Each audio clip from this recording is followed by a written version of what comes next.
Right. The darker fabric definitely looks a lot better. That'd be my choice, too. We're back, Candace! We've got a lot to tell you. Ah, welcome back. Sounds like everyone's friends already. Oh, Dia's here too! You bet. So, everything goes smoothly? Reasonably. Alhaitham didn't go with you? We haven't seen him at all. Huh. I saw him around the village entrance earlier and figured he was investigating with you. I guess he must have gone off on his own. Did you find out anything useful?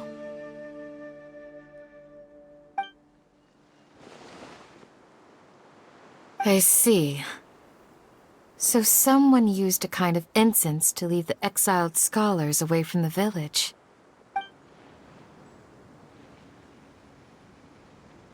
The resurrection of King Deshret? First I've heard of it. Far as I know, the kind of incense you just mentioned is only popular beyond the wall.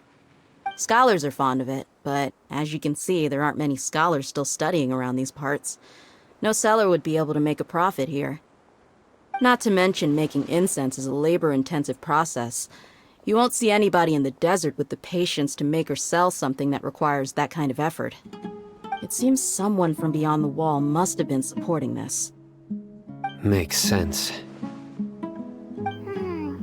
So what should we do then? Do we go back to the academia and search for leads there? If it was any other day, that would be your next logical step. But today, you've got me on your team, so you get an extra tip. Didn't you say that the villager got his news from the tavern? Well, I also like to drink at the tavern, so I know a thing or two about these radicals he mentioned. If Paimon remembers correctly, the leader of the radicals is some guy called Delavar. Ah, yeah. Delavar, the scar-riddled bandit, Engur, the wide-eyed butcher, and Jabari, the duck-tailed bearded crook. The whole lot of them are known around these parts.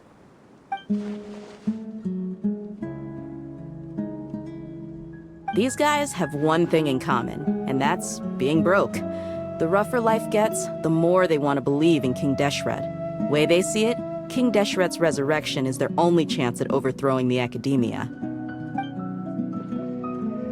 Throwing all of Sumeru into chaos is the only way to change the way of life here in the desert.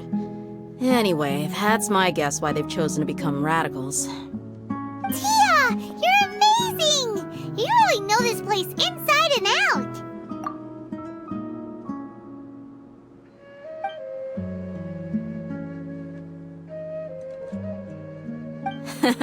No merc can afford to slack off on gathering intelligence.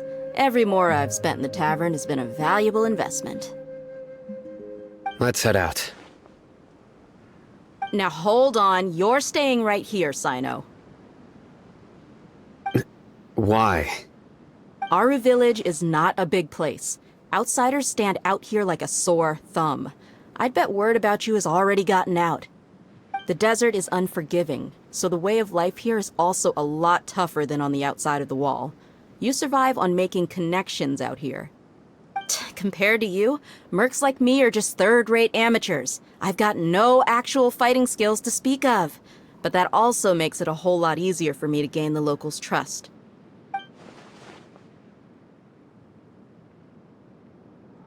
I need to go around and ask some questions, but it'll be difficult if you're with me. Fine. Good, then we've got a plan. The Traveler and Paimon will go to Caravan Rebot with me, and we'll try our best to figure out where the mad scholars have been taken. Sino, you'll have to stay in the village and continue investigating on your own. Alright, sounds like a plan!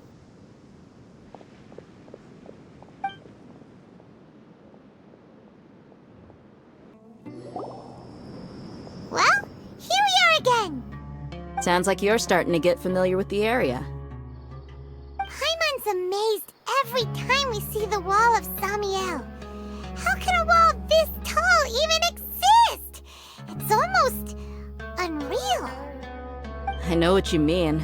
I had the same question every time I walked this way when I was a kid. Also, why is this high wall here? And can a wall really block sandstorms? It was only after I grew up that I realized the wall of Samiel isn't just there to keep out the sandstorms. It serves a more important purpose, keeping out people like us. Sumeru is run by wise and mighty sages. To them, us desert dwellers are nothing but tools that can be used and discarded at their whim. We're cheap labor, like livestock, but easier to control. Nothing more.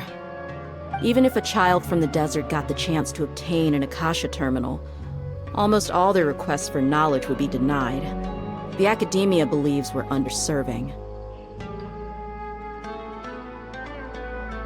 Geniuses like Sataria are one in a million.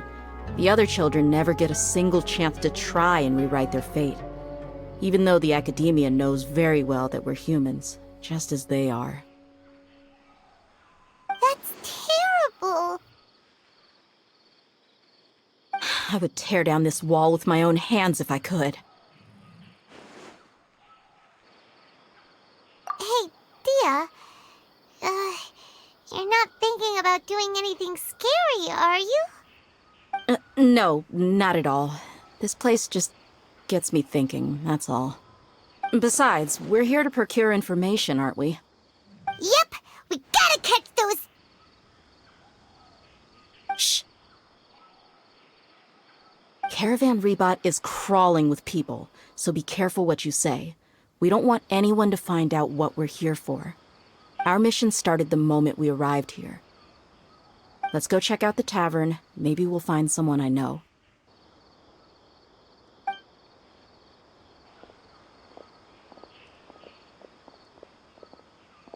Just our luck. None of them are here today. You mean, you don't see anyone you know? Dia, is that you? What a coincidence. You here for a drink too? Zaki. Finally, a friendly face. Oh, and who do you have with you here? Guests from another land?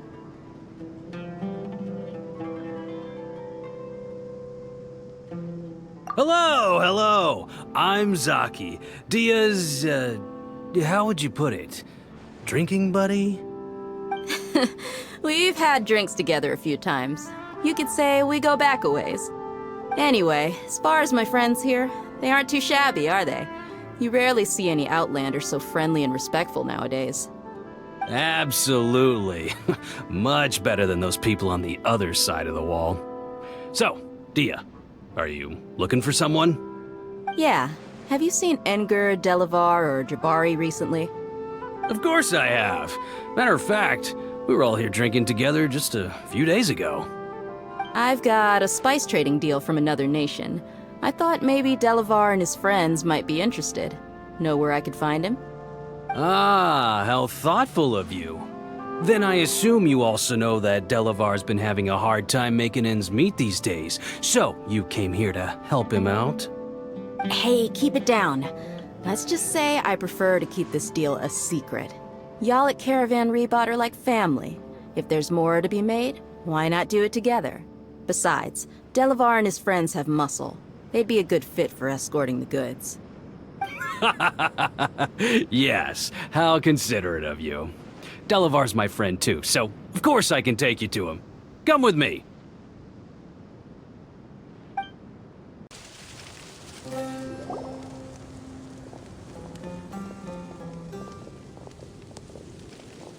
Are we there yet?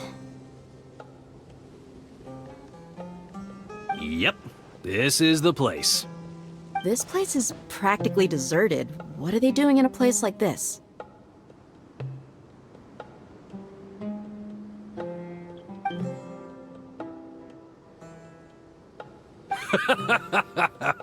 Why don't you take a guess? Go on, a wild stab in the dark. You're like lambs to the slaughter. Oh no! It's an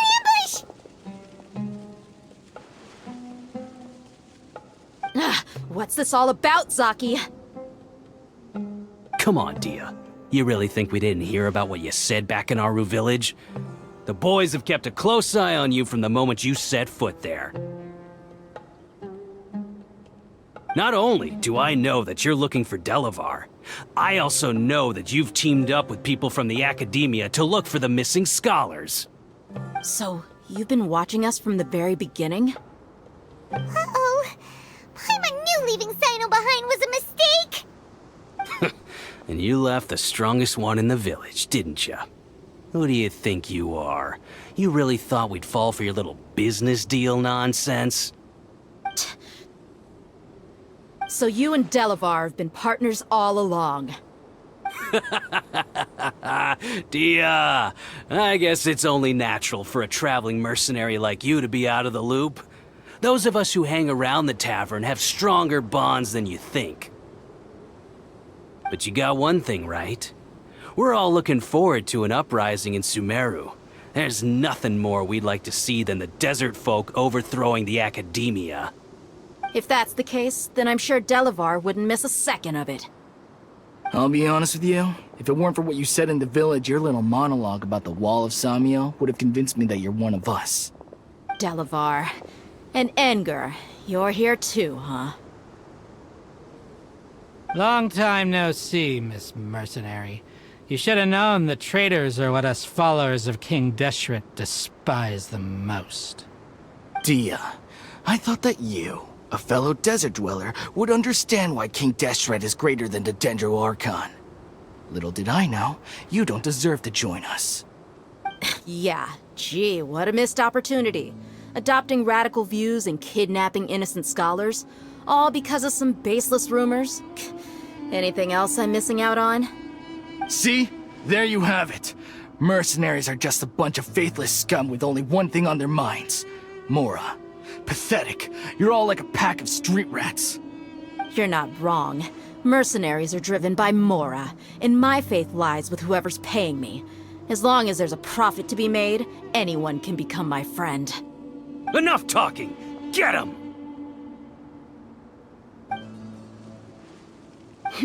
Just as I expected. Let's teach him a lesson, traveler.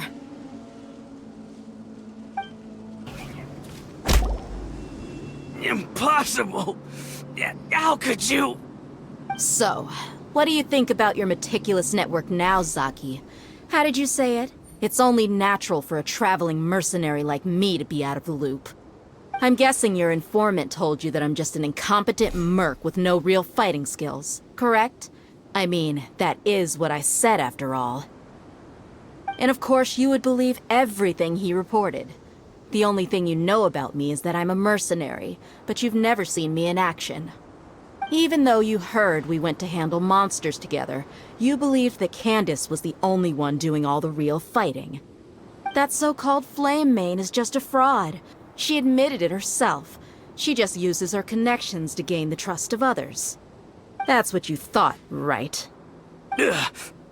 You lied in the village because you figured that we'd have people watching you. And you were stupid enough to fall for it. I figured as much the first time we drank together. You all thought you were so smart. Pathetic. Okay, that should be all of them. Whoa! So you've been planning this since we were in Aru Village? No task can be done without preparation. I just happened to notice a couple suspicious-looking people while you were out investigating. Oh, but instead of catching them right away, you let them report back. Those two who were snooping around were just a couple small fries. If we want to get the real catch, we have to be patient and give it some time. Oh, you mean the funny name she mentioned back in Uncle Ampu's house? The wide-eyed butcher, scar-riddled bandit, Paimon can't remember them all. That's just a bunch of drunk talk. Engar and Delavar like to talk themselves up when they're drinking. Engar, the wide-eyed butcher, and Delavar, the scar-riddled bandit, are the nicknames they came up with for themselves. Alcohol has a way of making people share what they really think. So Engar and Delavar are always rambling in the tavern about how King Deshret is a superior deity. What about Zaki? He's He's just a numbskull who fell right into our trap. Zaki was probably the best hidden of them all. My initial plan was to find Delavar first, and then try to track him down. That's what you wanted to ask when we were at Uncle Anpu's house, right? Jabari is one of the villagers you talked to. You know, the one who wanted to treat Isak and his grandpa to some food. Wait, so he's a radical too? No, he isn't. I just needed to tack on a random villager name to make the eavesdropper think that I was making some wild guesses based on my impressions. Wow, what a genius idea! Well, that's an expert mercenary for ya. Ah, you're too kind. It was straight from the usual playbook, if I'm honest. So, that thing you were saying before, is it really true? About what? About how mercenaries only care about Mora, and that anyone's a friend as long as there's a profit. Does that bother you? What makes you so sure? Dia, do you dislike the Dendro Archon like the other desert folk? You two are pretty sharp. No, I don't have anything against the Dendro Archon. I've heard a lot of nice things about the Lesser Lord from Dunyarzad. I can understand her devotion and gratitude. Dunyarzad's just an ordinary person. There's no way a god would be so involved in the lives of everyday people, unless they were truly compassionate. I've begun to realize that the sages are behind everything that's happened recently. The radicals' blind belief in King Deshret, making the Dendro Archon out to be an enemy. It's all the academia's trickery. But I see through it all. And unlike them, I can never be hostile towards anyone who's never done anything wrong. Dia. Anyway, looks like we're done with business here. Traveler, lend me a hand. Let's tie him up and bring him to the village.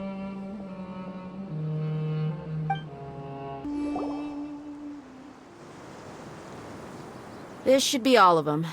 I'll let you take it from here. All right. I'll be in touch. Until then, please stand by. Candace, do you need any help? Candace will be okay on her own. I trust her, so you can too. She's been guarding Aru village for quite some time now. If anyone is qualified to question the offenders, it's her. While I'm questioning them, why don't you pass some time by exploring the area? I'll meet you back here tomorrow morning, Traveler. As for these idiots, let's just hope they live to see another day.